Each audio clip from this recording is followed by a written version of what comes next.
Americans can have confidence that the banking system is safe.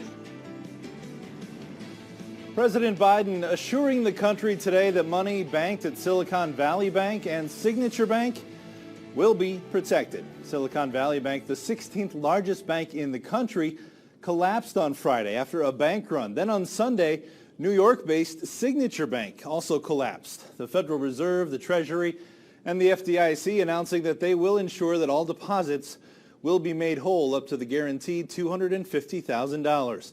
President Biden saying today that the losses will not be covered by taxpayer money. He also assured the public that these banks will not receive any bailouts. Investors in the banks will not be protected. They knowingly took a risk, and when the risk didn't pay off, investors lose their money. That's how capitalism works. The funds used to pay depositors of the Silicon Valley Bank and Signature Bank will come from the FDIC's Deposit Insurance Fund, which is funded by bank fees. With two banks collapsing in just 3 days, what does it mean for the overall health of the economy? Well, we talked with Ferris State University to get the broader perspective on what that means and what we should learn from it.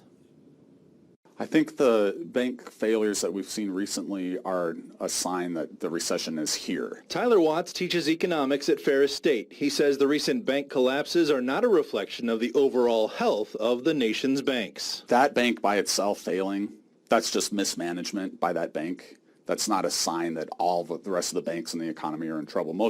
I think most of our banks are going to be just fine. Bank customers are safe. Their deposits are insured through the FDIC. It's the investors that have to worry. But in these cases, Watts says failing was appropriate. I'd like to see a business that's managed poorly fail. That's how capitalism works. And businesses that lose money need to fail. Otherwise, there's no discipline for other entrepreneurs in the economy to say, hey, you have to serve your customers well. You have to be a wise manager of your assets. Banks have failed before. Two examples, Citigroup received a bailout in 2008 for more than $280 billion in aid to keep them afloat. Bank of America got $142 billion in 2009. The thing about letting a bank fail is like ripping the Band-Aid off. You get the pain kind of out of the way, and then you continue with the healing process. A bailout is just like leaving that Band-Aid on and letting the wound fester underneath. Overall, Watts echoes President Biden's comments that the banking system in America is safe. I have confidence that the banking system is safe, but it's not because of anything the president or Congress or the Federal Reserve says. I'm the kind of person who thinks that the banking system would actually be a lot more safe and stable in the absence of all these bailouts. The Federal Reserve steps in there to be the lender of last resort.